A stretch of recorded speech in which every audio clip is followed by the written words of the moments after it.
નમસ્તે વિદ્યાર્થી મિત્રો, હું છું ધ્રુલ પરીખ અને તમારી બોર્ડ એક્ઝામ 2026 ની તૈયારીને સાર બનાવવા માટે આજે હું લઈને આવ્યો છું એક ધમાકેદાર વિડીયો. મિત્રો, એકાઉન્ટ વિષયમાં જો તમારે 100 માંથી 100 માર્ક્સનું લક્ષ્ય હોય તો તમારા MCQ માં એક પણ માર્ક્સ ન કપાવવો જોઈએ. આજે આપણે એકાઉન્ટ ભાગ 2 ના પ્રકરણ 1 થી 6 ના એવા 20 MCQ સોલ્વ કરીશું જે બોર્ડમાં વારંવાર પૂછાય છે. પણ હા, આપણે માત્ર જવાબ નથી જોવાના, આપણે તેનું માસ્ટર વિશ્લેષણ કરવાનું છે, જેથી જો પ્રશ્ન ફેરવીને પૂછાય તો પણ તમને આવડે. તો ચાલો તમારી બુક અને પેન લઈ લો અને શરૂ કરીએ આજનો આ special class. Okay, MCQ solving અને વિશ્લેષણ પણ આપણે કરવાના છે આ વિડીયોની અંદર. ચાલો જોઈએ પહેલો પ્રશ્ન. કંપની ધારા 2013 મુજબનો કંપની કઈ રીતે શેર બહાર પાડી શકતી નથી. ઓકે, તો અહીંયા પેલી શું કહે છે, અહીંયા MCQ બીજો પૂછાવાનો છે. તો અહીં શું કહે છે, કંપની વધુમાં વધુ કેટલા વટાવથી શેર બહાર પાડી શકે? A 10%, B 5%, C કંપની ધારા 2013 મુજબ વટાવથી શેર બહાર પાડી શકતી નથી, D 15%. તો તમને જણાવી દઉં તો અહીંયા ઓપ્શન આવશે બી. ઓપ્શન બી શા માટે આવશે મિત્રો? કે મિત્રો ખાસ ધ્યાન આપજો કે કંપની ધારા 2013 એ નવો કાયદો અમલમાં આવ્યા પછી કોઈ પણ કંપની જાહેર જનતાને વટાવથી શેર બહાર પાડી શકતી નથી. જૂના કાયદા 1956માં જે 10%ની જે મર્યાદા હતી, પણ હવે તે સંપૂર્ણ રીતે બંધ છે. એટલે અહીંયા 5% રીતે તે બહાર પાડી શકે છે, 5%ના વટાવથી. કંપની ધારાની હવે કઈ કલમ લાગુ પડે એ વિશે વાત કરું તો કંપની ધારાની કલમ 53 મુજબ જો કોઈ કંપની વટાવથી શેર બહાર પાડે તો તે વ્યવહારે શૂન્ય ગણાય છે અને કંપનીને મોટો દંડ થઈ શકે છે. ઓકે, ચેન્જ કરીએ બીજો. કંપની ધારા 2013 મુજબ કંપની કઈ રીતે શેર પાડી શકતી નથી? A મૂળ કિંમતે, બી પ્રીમિયમથી, સી વટાવથી કે ડી આપેલ તમામ.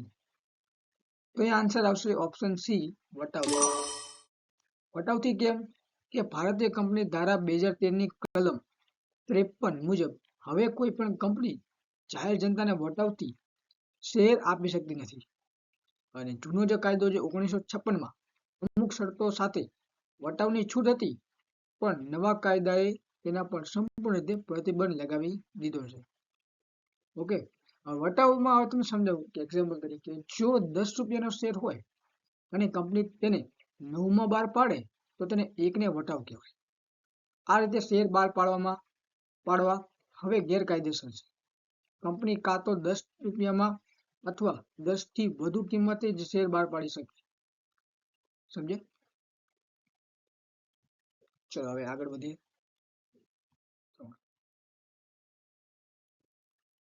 શેર જપ્ત થાય ત્યારે શેર મૂડી ખાતું કઈ રકમથી ઉધાર થાય?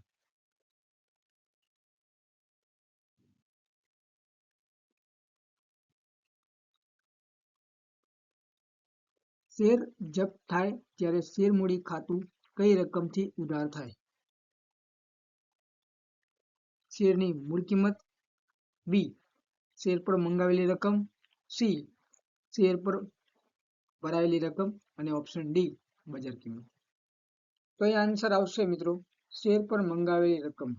તો ઓપ્શન કેમ કે મિત્રો અહીં જાણો કે જ્યારે કંપની શેર બહાર પાડે છે અને હપ્તા મંગાવે છે ત્યારે તેટલી જ રકમથી શેર મૂડી ખાતું જમા કરવામાં આવે છે, એટલે ક્રેડિટ કરવામાં આવે છે. હવે જ્યારે શેર જપ્ત કરવામાં આવે ત્યારે તેટલી જ રકમ આપણે ઉલટાવી પડે. એટલે કે કંપનીએ શેર દીઠ જેટલા રૂપિયા અત્યાર સુધી મંગાવ્યા હોય એટલી જ રકમથી શેર ખાતું ઉધાર થાય. સમજો મિત્રો? એટલે શેર પર મંગાવેલી રકમથી જ આવશે. ચેન્જ કરીએ. શેર જપ્તી ખાતાની આખરની બાકી કયા ખાતે લઈ જવામાં આવે છે? સામાન્ય અનામત, બી નફા નુકસાન, સી મૂડી અનામત ખાતે, ડી શેર મૂડી ખાતે. તો અહીં આન્સર આવશે મૂડી અનામત ખાતે, જે ઓપ્શન સી છે.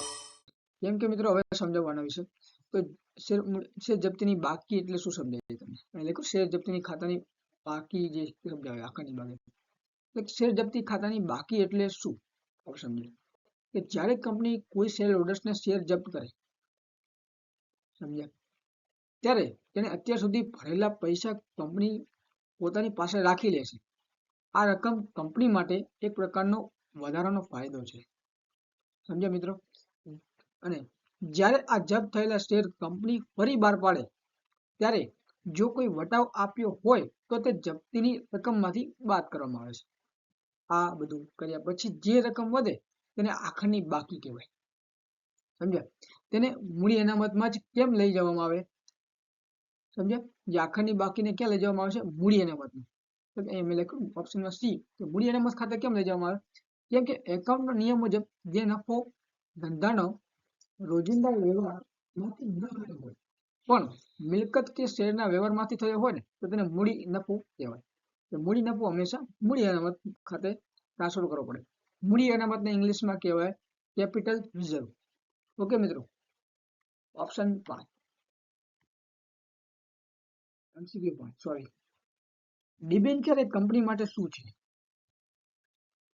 ઓપ્શન એ માલિકીની મૂડી, ઓપ્શન બી દેવું ઓછીની મૂડી, સી અનામત, ડી રોકાણ. તો એ આન્સર આવશે દેવું કહેવાય. ડિબેન્ચર એ કંપની માટે દેવું કહેવાય, ઓછીની મૂડી કહેવાય. કેમ કે ડિબેન્ચરનો અર્થ વિશે સમજાવું તમને મિત્રો, કે જ્યારે કંપની લાંબા ગાળા માટે એને પૈસાની જરૂર હોય ત્યારે તે જનતા પાસેથી પૈસા ઓછીના લે છે. ઓછીના લીધેલા નાણાંના બદલામાં કંપની જે દસ્તાવેજ આપે છે તેને ડિબેન્ચર કહેવાય. તે કંપનીના સામાન્ય સીલ સાથેનો દેવાનો સ્વીકાર કરતો દસ્તાવેજ છે. સમજ્યા મિત્રો? કંપની અને ડિબેન્ચર હોલ્ડરનો સંબંધ વિશે વાત કરીએ તો કંપની માટે જે છે ડિબેન્ચર એ દેવું કહેવાય, જેને લાયબિલિટી કહેવાય. કંપની માટે ડિબેન્ચર એ દેવું કહેવાય. એ વાત કરી છે ડિબેન્ચર એ કંપની માટે શું છે? તો દેવું છે. સમજી ગયા? ચલો MCQ છઠ્ઠો સોલ્વ કરીએ. ડિબેન્ચર પર વ્યાજ કઈ કિંમત પર ગણવામાં આવે છે? એ બજાર કિંમતે, બી દાર્શનિક મૂળ કિંમતે, સી બહાર પાડેલ કિંમતે, ડી વાજબી કિંમતે. તો એ આન્સર આવશે દાર્શનિક મૂળ કિંમતે મિત્રો. તો કેમ આવશે અહીંયા? હવે દાર્શનિક કિંમત એટલે શું સમજાવું તમને મિત્રો?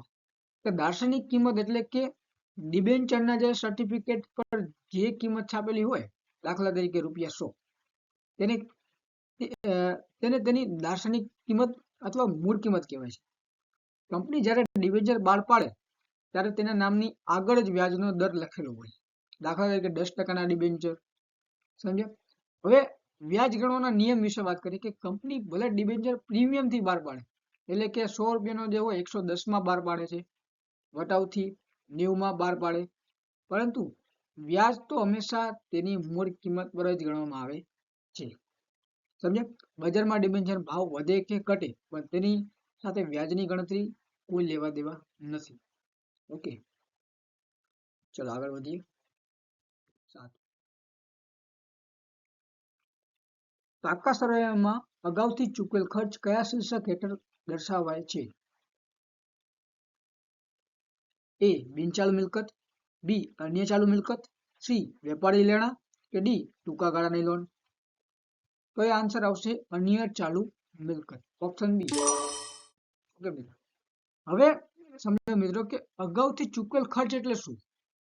કે જે ખર્ચના નાણાં આપણે ચાલુ વર્ષે ચૂકવી દીધા હોય પણ તેનો લાભ આપણને આવતા વર્ષે મળવાનો હોય તેને અગાઉથી ચૂકવેલ ખર્ચ કહેવાય, જેને ઇંગ્લિશમાં કહેવાય પ્રીપેડ એક્સપેન્સ કહેવાય.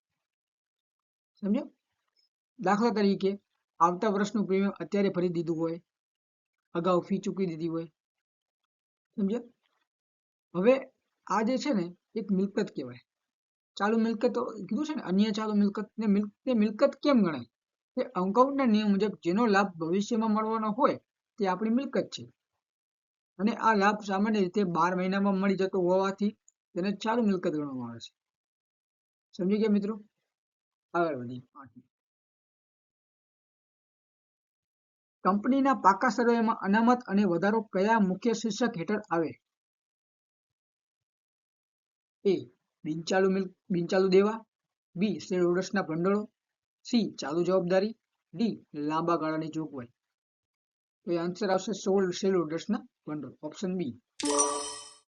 હવે વિચાર કરીએ કે હવે અહીંયા કીધું છે અનામત અને વધારો શબ્દ વાપર્યો છે. પાકા સર્વેના અનામત અને વધારો કયા? એટલે અનામત અને વધારો એટલે શું કહેવાય? વાત કરો કે કંપનીનું વર્ષ દરમિયાન જે નફો કરે છે તેમાંથી અમુક ભાગ ભવિષ્યની જરૂરિયાત માટે સાચવી રાખે છે. જેમ કે સામાન્ય અનામત, મૂડી અનામત, સમજ્યા મિત્રો? વળી નફા નુકસાન પત્રકનો જે વધારો હોય પણ આમ જ સામેલ હોય, સમજ્યા? તે શેર હોલ્ડર્સના ભંડોળમાં કેમ આવ્યું? આ ઓપ્શન મેં જે આવ્યું છે અનામત અને વધારો કયા શીર્ષક હેઠળ આવે છે, પણ અહીં કીધું છે શેર હોલ્ડર્સના ભંડોળ. કે કંપની જેમ કે તે શેર હોલ્ડર્સના ભંડોળમાં આવવાનું કારણ એમ કે કંપનીના માલિક કોણ છે? Share holders. એટલે કે કંપની જે પણ નફો કમાય અથવા અનામત ભેગી કરે તેના પર છેલ્લો હક તો શેર હોલ્ડર્સનો જ ગણાય. તેથી પાકા સર્વેમાં ઇક્વિટી અને જવાબદારી બાજુ પર જે પહેલું મુખ્ય શીર્ષક છે તે શેર હોલ્ડર્સના ભંડોળો. તેની સાથે અનામત અને તેની નીચે અનામત અને વધારો દર્શાવાય છે, સમજ્યા? શેર હોલ્ડર્સના ભંડોળ નીચે એટલે મુખ્ય હેતુ જે શીર્ષક જે હેઠળ જશે શેર હોલ્ડર્સના ભંડોળ. ઓકે, ચાલો આગળ વધીએ. તુલનાત્મક પત્રકમાં 2 વર્ષની વિગતોની સરખામણી કેવી રીતે થાય છે? એ લંબવત, બી આડી ક્ષિતિજ સમાંતર, સી ત્રાંસી, ડી એક પણ નહીં. તો એ આન્સર આવશે આડી અથવા ક્ષિતિજ સમાંતર, હોરિઝોન્ટલ જેને કહેવાય ઇંગ્લિશમાં. હવે વાત કરીએ કે આડું વિશ્લેષણ એટલે શું? મેં કીધું ને આડી ક્ષિતિજ સમાંતર, એટલે આડું વિશ્લેષણ એટલે શું? કે તુલનાત્મક પત્રકમાં આપણે 2 વર્ષના આંકડાઓને બાજુમાં રાખીએ છીએ. દાખલા તરીકે વર્ષ 2024 અને વર્ષ 2025. આપણે ડાબેથી જમણે જઈને જોઈએ છીએ કે ગયા વર્ષની સરખામણીમાં આ વર્ષે વધારો છે કે ઘટાડો. આ પ્રક્રિયા ડાબેથી જમણી તરફ એટલે કે આડી દિશામાં થતી હોવાથી તેને ક્ષિતિજ સમાંતર વિશ્લેષણ કહેવામાં આવે છે, સમજ્યા? હવે આ વિશ્લેષણનો મુખ્ય હેતુ એ જણાવવાનો છે કે સમય જતા પેઢીની પ્રગતિ કેવી થઈ રહી છે. શું વેચાણ વધ્યું છે? શું ખર્ચ ઘટ્યા છે? આ બધું આપણને આડી સરખામણી કરવાથી જ ખબર પડે, સમજ્યા? તો આગળ વધીએ. તો અહીંયા આન્સર આપણને મળશે આડી ક્ષિતિજ સમાંતર. સમાન માપના નફા નુકસાન પત્રકમાં કઈ વિગતને 100 આધાર તરીકે લેવાય છે? એ કુલ ખર્ચ, બી કામગીરીની ઉપજ ખાલી કૌંસમાં વેચાણ લખ્યું છે, સી ચોખ્ખો નફો, ડી અન્ય આવક સાચો. તો આન્સર આવશે કામગીરીની ઉપજ. Okay, option B. એટલે હવે વાત કરીએ, અહીંયા આપણને કીધું છે સમાન માપના પત્રક વિશે વાત કરીએ. એટલે શું કહેવાય? કે આ પત્રકમાં આપણે દરેક વિગતને કોઈ એક મુખ્ય વિગતના ટકાવારી તરીકે દર્શાવી છે. નફા નુકસાન પત્રકનો મુખ્ય હેતુ વેચાણ કેટલું થયું તે જોવાનો છે, સમજ્યા મિત્રો? તેથી આપણે વેચાણના પાયા તરીકે 100 તરીકે લઈએ છીએ,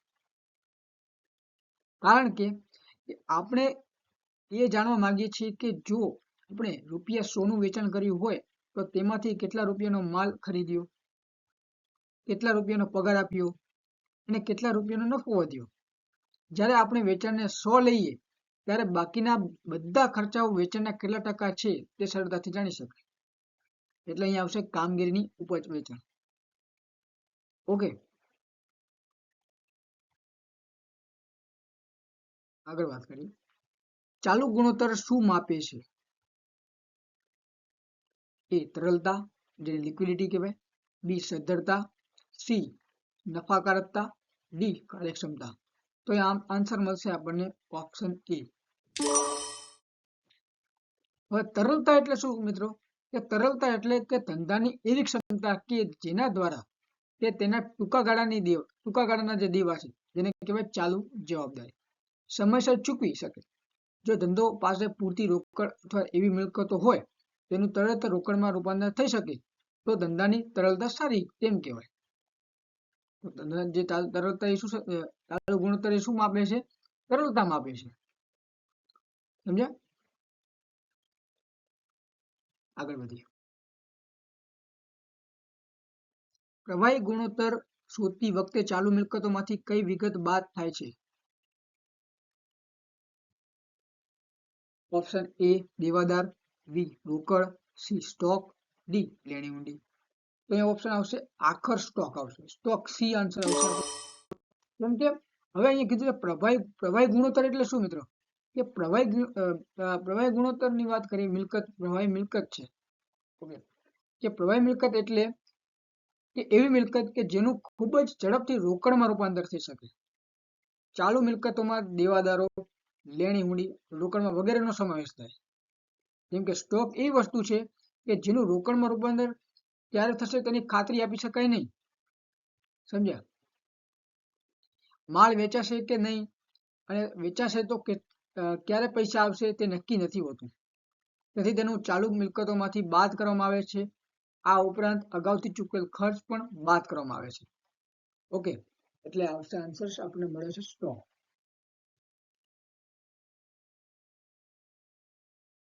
દેવા ઇક્વિટી ગુણોત્તર શું દર્શાવે છે?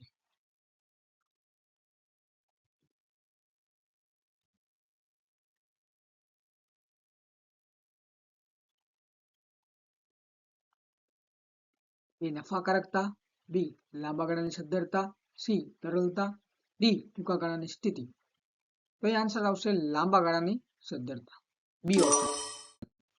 કેમ? હવે મિત્રો સમજે કે દેવા ઇક્વિટી ગુણોત્તરનો અર્થ વિશે આપણે વાંચીએ, સમજીએ કે આ ગુણોત્તર ધંધાના માલિકોએ લગાવેલી મૂડી છે જેને ઇક્વિટી કહેવાય, અને બહારથી ઉછીની લીધેલા નાણાં એટલે કે ડેબિટ વચ્ચેનું પ્રમાણ દર્શાવે છે કે તે માપે છે કે કંપની પાસે તેના લાંબા ગાળાના દેવા ચૂકવવા માટે પૂરતા પોતાના ભંડોળ છે કે નહીં.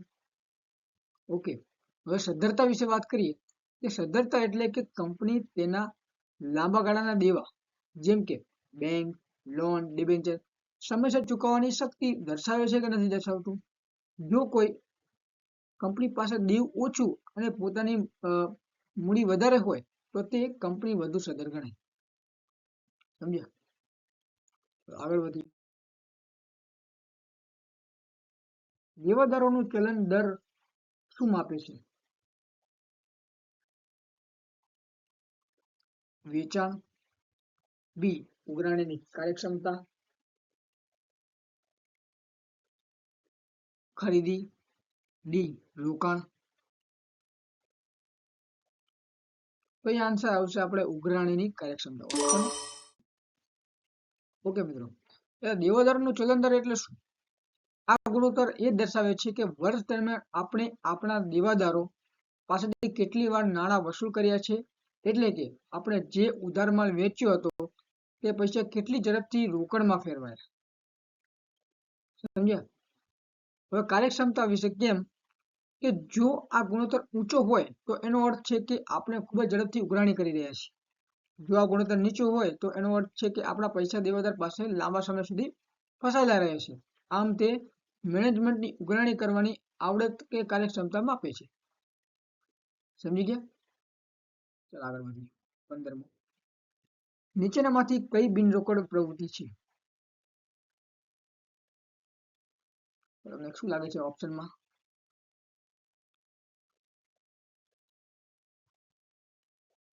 સી, ઓપ્શન સી કે પગારની ચૂકવણી એ આવતી નથી. ઓકે, બિનરોકડ વ્યવહાર એટલે શું? કે એવા વ્યવહાર કે જેના કારણે ધંધામાં રોકડ આવતી નથી. સમજ્યા? કે ધંધામાંથી રોકડ જતી પણ નથી, તેને કહેવાય બિનરોકડ વ્યવહાર. આવા વ્યવહાર માત્ર હિસાબી ચોપડે જ નોંધાય. હવે ઘસારો કેમ બિનરોકડ છે? કેમ પગારની ચૂકવણી, માલનું વેચાણ, ફર્નિચરની ખરીદી એ નથી આવતું બિનરોકડમાં? ઘસારો જ કેમ? કેમ કે આપણે ફર્નિચર ખરીદીએ તો રોકડથી ખરીદતા હોઈએ. બિનરોકડ એટલે કે રોકડ વગરનું થાય. માલનું વેચાણ કરીએ તો રોકડમાં જ વ્યવહાર કરીએ, ઉધાર પણ કરીએ. પછી આપવાની જે જવાબદારી સાચવતો હોય કસ્ટમર, પગારની ચુકવણી રોકડમાં કરતા હોઈએ આપણે. ઓકે, તો ઘસારો કેમ બિન રોકડ? કે જ્યારે આપણે યંત્ર પર ઘસારો ગણીએ છીએ ત્યારે આપણે કોઈને રોકડ પૈસા આપવા બહાર જતા નથી. તે માત્ર મિલકતની કિંમતમાં થયેલા ઘટાડો છે જે આપણે નફા નુકસાન ખાતે ઉધારીએ છીએ. એટલે કે ઘસારાને કારણે તમારા કિસ્સામાંથી બેંકમાંથી પૈસા ઓછા થતા નથી. MCQ 4. યંત્રનું વેચાણ એ કયા પ્રકારનો રોકડ પ્રવાહ છે? ઓપ્શન એ કામગીરી, ઓપ્શન બી નાણાકીય, સી રોકાણ, ડી મહેસૂલી. સાચો તો એ ઓપ્શન આવશે રોકાણ. યંત્રનું વેચાણ એ આપણા માટે રોકાણ પ્રવૃત્તિ કહેવાય.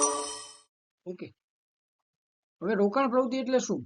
કે ધંધામાં લાંબા ગાળાની મિલકતો હોય, એટલે કે જેમ કે જમીન હોય, મકાન હોય, યંત્ર, ફર્નિચર, એ લાંબા ગાળા માટે હોય અને એમાં રોકાણની ખરીદી કે વેચાણ સાથે સંકળાયેલી વ્યવહારને રોકાણ પ્રવૃત્તિ કહેવાય.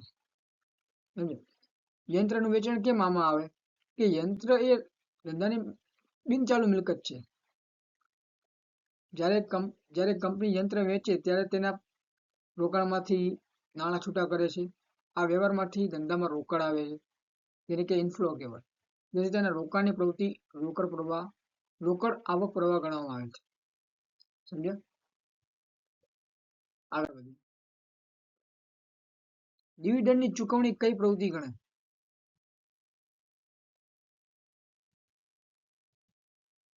શું કહે છે?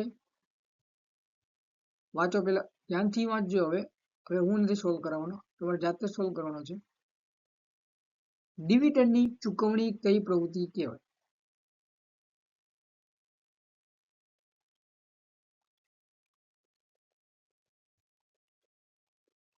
ઓપ્શન વાંચો. કામગીરી, રોકાણ, નાણાકીય, એક પણ સાચો નહીં. એક પણ નહીં સાચો. તો અહીંયા આવશે નાણાકીય પ્રવૃત્તિ. ડિવિડન્ડની ચુકવણી એ નાણાકીય પ્રવૃત્તિ કહેવાય.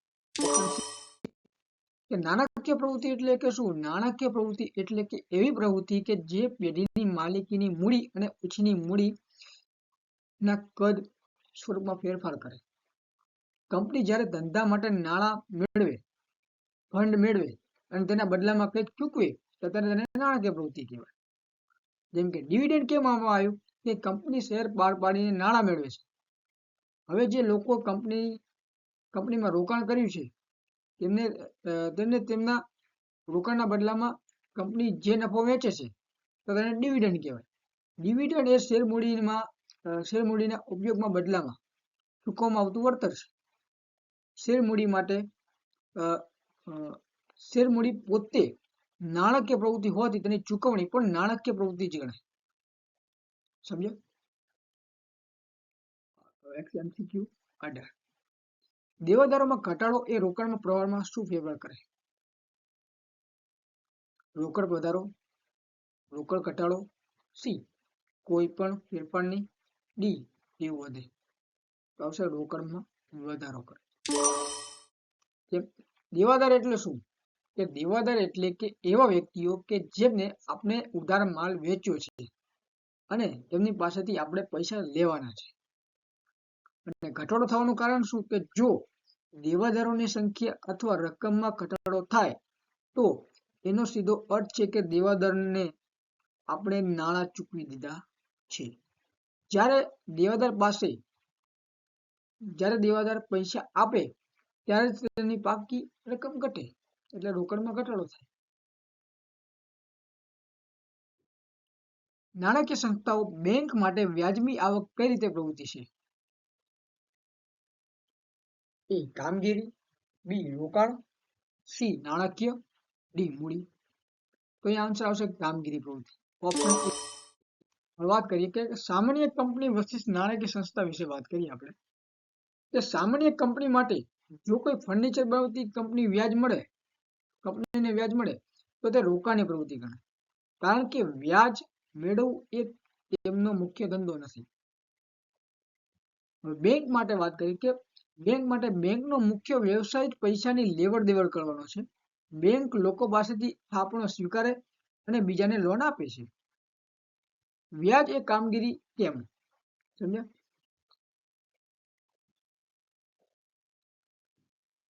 કે બેંક માટે લોન આપવી અને તેના પર વ્યાજ લેવું એ તેમની મુખ્ય આવક છે. જે પ્રવૃત્તિ ધંધાના મુખ્ય વ્યવસાયથી થતી હોય તો તેને રોકડ પ્રવાહ પત્રકમાં કામગીરી પ્રવૃત્તિ જેમ કે ઓપરેટિંગ એક્ટિવિટી તરીકે ઓળખવામાં આવે છે. સમજી ગયા મિત્રો? આગળ વધીએ. ડિબેન્ચર પરત કરવા એ રોકડ પ્રવાહ છે. લાસ્ટ આન્સર તમારે જાતે આપવાનો છે. શું કહે છે આ સાંભળો. ડિબેન્ચર પરત કરવા એ કયો રોકડ પ્રવાહ છે? ટી રોકાણ, બી નાણાકીય, સી કામગીરી, ડી આવક. સાચો. તો અહીંયા ઓપ્શન આવશે મિત્રો નાણાકીય પ્રવૃત્તિ. નાણાકીય પ્રવૃત્તિ કેમ? કે નાણાકીય પ્રવૃત્તિ વિશે વાત કરું કે જે પ્રવૃત્તિઓ કંપનીના માલિકોના ભંડોળ અને ઉછીના લીધેલા નાણાં ઉછીના લીધેલા ભંડોળ હોય જેમ કે લોન હોય, ડિબેન્ચર હોય ના કદ કે સ્વરૂપમાં ફેરફાર કરે તેને નાણાકીય પ્રવૃત્તિ કહેવાય. હવે ડિબેન્ચર પરત કરવામાં કેમ આવે? કે જ્યારે જ્યારે કંપની જ્યારે ડિબેન્ચર બહાર પાડે છે ત્યારે તે નાણાં મેળવે છે. હવે જ્યારે કંપની નક્કી કરેલા સમય પછી આ ડિબેન્ચર નાણાં પરત કરે ત્યારે કંપનીનું દેવું ઘટે છે. આ વ્યવહાર કંપનીની મૂડી માળખા જેમ કે કેપિટલ સ્ટ્રક્ચર ને અસર કરતો હોવાથી તેને નાણાકીય પ્રવૃત્તિ ગણવામાં આવે છે. ઓકે મિત્રો.